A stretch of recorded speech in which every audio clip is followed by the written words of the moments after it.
Once upon a time, modding a game like Skyrim with more than 100 mods was considered an epic task, suitable only for the nerdiest of the modding nerds. The Dover nerds, if you will. But now, with a collection such as the Gates to Sovngarde, you too can install over 1,800 mods with only a few clicks of your mouse. And then finding something to do whilst Vortex does the whole thing for you. Ooh, you might want to warn anyone using the same network as you, cause it's a 52 gigabyte download.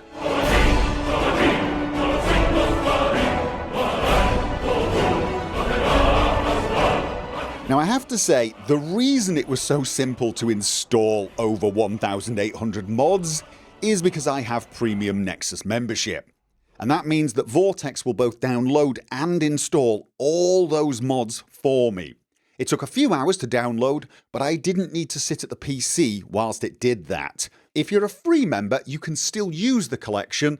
It will install the mods for you, but you'll have to visit the download page for each mod and download the file manually. Premium membership just makes the whole process a lot less hassle. Well, basically zero hassle. I also need to mention the fact that I worked with Nexus Mods on this video, and of course they do have a vested interest in promoting the benefits of the premium membership. Things like an ad-free experience, faster download speeds, etc.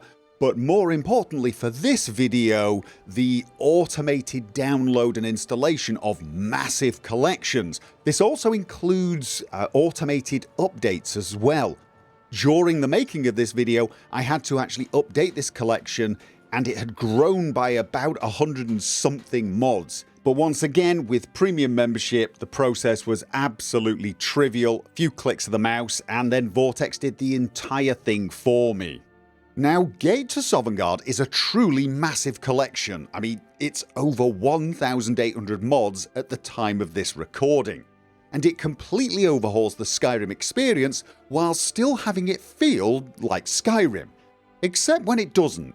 We'll talk about that a little later. If you're actually looking at the screen at the moment, you can already see that it has changed the way the game looks and feels. It's changed the visuals, it's changed some of the atmospherics. I did a rough count of the different mod types and found over 200 mods that change how the game looks, how it sounds, things like models, textures, lighting, etc. But there's also close to 80 mods that essentially either alter places such as cities and villages, or add whole new places around Skyrim. And this can be some small additions, the odd farmhouse, the odd grain storage, but it can also be some major new things such as Worm's Tooth and Beyond Skyrim Bruma. And that last one is a massive DLC sized new landmass.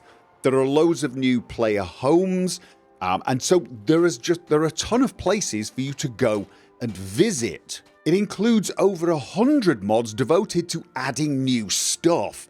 And by stuff I mean weapons, armor, clothes, etc. So basically there's tons of new toys for you to play with, outfits to dress up in, etc. There's a bunch of new creatures and enemies to face, and a ton of new adventures to be had as well, with over 80 quest and adventure mods ranging from a lot of little immersive little tasks and jobs, all the way up to some massive quest mods such as Project AHO and the Forgotten City. Now I've not actually played those yet, although I did play the standalone game of the Forgotten City, and I absolutely loved it. Skyrim itself now feels more populated and alive, with over 70 mods adding tons of NPCs all over the place. Many of them have quests, some have some really great dialogue that doesn't just add to the amount of lore that you can discover, it also makes the game feel a little more personal. It gives Skyrim that lived-in feeling. Many of them can even join you on your journey, and this includes my two all-time favourite follower mods, Inigo and Lucian.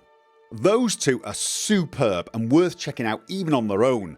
But I've been told they actually work really well together. I've not experienced it, but I'm told they've got some great banter. But by far the most interesting aspect of the collection for me are the mods that change the gameplay experience. I counted over 250 mods that tweak, add to, and occasionally completely overhaul the gameplay mechanics, making it a lot more involved, more rewarding, and sometimes a more challenging experience as well. And I'm not just talking about combat either. Although combat has been enhanced and it is now more challenging and fast-paced, so far I've only really experienced the collection with a magic using character, and I did start out on Expert, although I usually play Skyrim on Master difficulty. But I quickly dropped it down to Adept because, well, basically I was getting crushed. But the difficulty spike doesn't feel ridiculous. It just feels like I now need to use my head more. I need to be a little more careful sometimes. I can't afford to make too many mistakes or get too unlucky, because if I do, I'll pay for it. But it's manageable and fun, even at Adept difficulty. I have about 25 hours playtesting so far, so I'm not really at the end game, so I can't tell you how much easier it gets, although it did get slightly easier as I progressed with the character, which shouldn't be a big surprise. But this collection changes the gameplay so much more than just altering the combat. It has almost 50 mods just overhauling things like magic, race, skills, perks, etc. It overhauls alchemy, guilds and factions. But probably the thing that I noticed more than anything were the over 200 mods devoted to immersion and adding completely new game mechanics that really did change the way I played and the way I felt about the game. It adds the EVG animated traversal system, so you've got things like climbing or jumping over walls, for example. You also have the ability to Assassin's Creed yourself off high objects into water below, although be a little careful. My first attempt saw me getting very close to face planting into a rock. There are lots of little immersive features, like the ability to knock on a door and convince someone to let you in their house. You can now peek through their keyhole if you want to sneak in, but you want to make sure no one's on the other side waiting for you. You will get dirty and you will need to clean yourself. And you start off the game without a compass or a stealth meter. You need to actually take survival perks to be able to use the compass, which is a great feature for people like myself. Once you get that perk, you can turn the compass on and off with a key press, so you don't even need something like Immersive HUD. You can sleep on benches, and you may need to do that occasionally, especially if you're poor, because you need to sleep to level up now. The only problem with sleeping on a bench is you will wake up with a sore back. Don't worry, it does wear off after a little while. Oh, and you can get stressed now, especially in combat. You will find yourself a little stressed, and this gives you a slight debuff. It's nothing you can't deal with, and it's very easy to fix as well. All you need to do is relax a little while, perhaps drink some alcohol, or pet a dog. Yes, you can now pet dogs, cats, and even an adorable pet skeever. Yes, I got myself a pet skeever. And don't worry, if one of these features is not for you, you can probably turn it off or tweak it somehow inside the mod configuration menu. In fact, the mod configuration menu is actually a fairly good place to come if you want to get an overview of the sort of new mechanics you have at your fingertips. Although, to be honest, I've been enjoying discovering these new little features organically. It's been kind of exciting and fun to be playing Skyrim, a familiar game, and yet in many ways I feel like I'm playing a whole new game. This is one of the advantages of the premium membership, I guess. You don't have to visit each mod and download it one at a time, so you can go in knowing only the bare minimum about the collection and get that, surprise, fresh feeling. Now, I did say at the start of this video, there is one way in which this collection makes Skyrim, well, a little less like Skyrim. And that way is in how the people of Skyrim treat you. I mean, let's face it, in unmodded Skyrim, most people that you meet tend to treat you like the incarnation of all that is amazing in the world. I mean, let's be honest, Skyrim has a severe case of main character syndrome, but not with the Gates to Sovngarde collection installed, because there are several mods that come with that collection that change the manner in which people deal with you. Essentially, they will treat you in a far more appropriate manner depending on what you've done or achieved to this point. Now, I've only played for about 25 hours, which is not remotely enough to judge this properly, but I almost immediately met people who had absolutely no time for me, even though I seem to remember them throwing quests at me immediately when I played the base unmodded game. I even met one guy who openly told me that I was just not worth working for, sort of hinting that maybe at some point, if I had the reputation, he might consider it. I actually had one innkeeper refuse to even rent me a room until I'd actually done a few quests around town.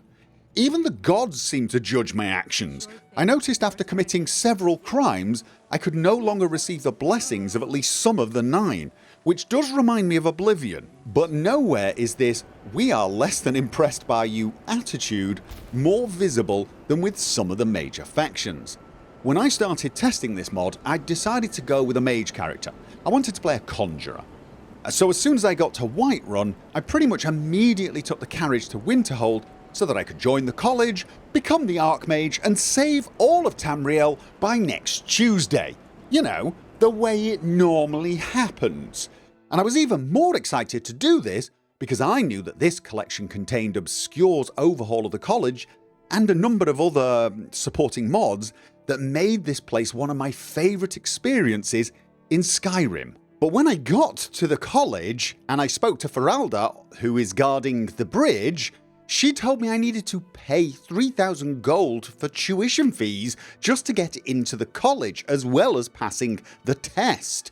And obviously I did not have that sort of money at that point, and I was told by someone in the chat that I was also going to need apprentice level spells, and I only had novice spells, so I was going to actually have to do some work just to be qualified and have the funds to get into the college. So I came up with a cunning plan, or at least a plan that I thought was cunning. I was going to head off to Riften, join the Thieves Guild, get tons of money, buy a lot of apprentice spells, learn them, and then return to the college loaded with cash. But there was a bit of a snag. Actually, there were 2 snags. The first was there's no carriage in Winterhold, so I had to run to Windhelm, and I died a couple of times on the way, and I almost froze to death as well, because it's really cold around there. I should tell you, I didn't need to do that. Just so that you know, if you're thinking of using this collection, it does contain a mod that allows you to take carriages in places like Winterhold by simply going into the inn, talking to the innkeeper and asking if you can wait a while, and then you sit down, time passes, and the coach driver comes into the inn to get some provisions. You speak to him and he will take you where you need to go. That's a great feature. I actually quite like the way that's been implemented. Unfortunately, I didn't know that when I headed off to Riften. But the second snag I ran into is that I walked into Riften, went up to Brynjolf expecting a warm reception. You know, I was like, "Hey, I'm here." And he just looked at me and tried to sell me some Falmer elixir. And I began to realise I wasn't going to be getting into the Thieves Guild anytime soon either. In fact, I had to spend quite a few days in Riften. I say days, nights in Riften, stealing and robbing people.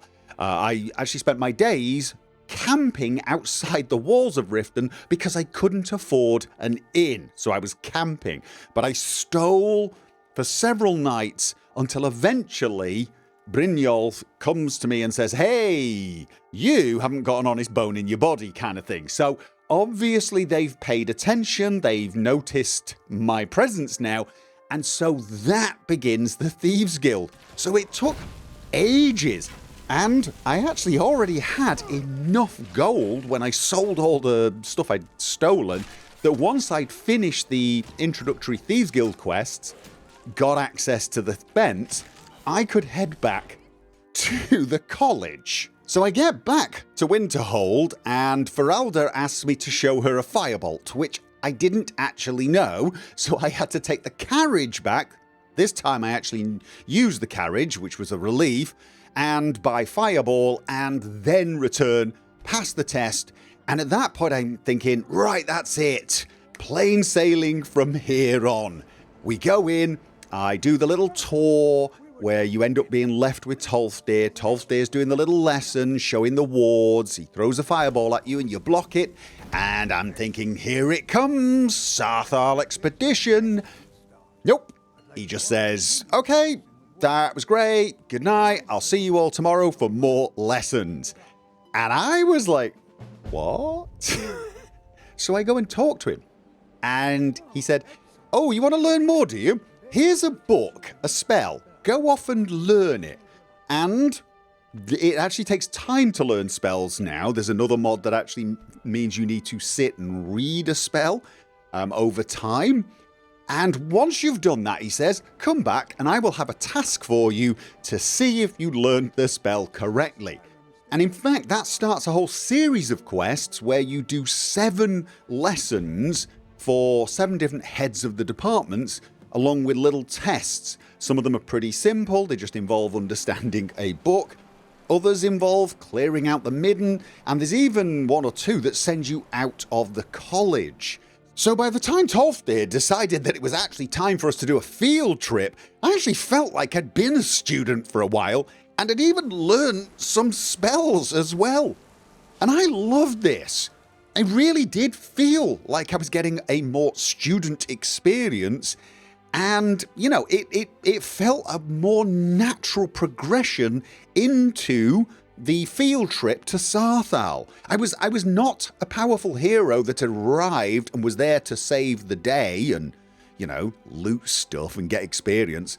I was a wizard in the making, but they had to do the making first. And the same was true for the Thieves Guild. I was just some random pickpocket and only got noticed probably because I was robbing in their neighborhood. But overall, I just felt like I'd earned my place in these organizations rather than having it gifted to me.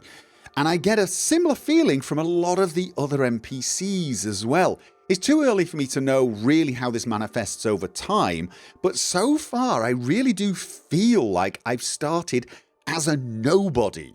And I'm only just beginning to be seen as more than that by people as I do tasks, as I get achievements under my belt. And this removal of Skyrim's main character syndrome is something that I absolutely adore. And that's basically all I've got to say about this collection right now. 25 hours of playtesting is just not enough to get anything more than a mere taste of what these 1,800 plus mods have to offer. But so far, I'm thoroughly enjoying the experience. It obviously makes Skyrim look better. It adds loads of new gameplay, loads of balance changes to make the experience more challenging.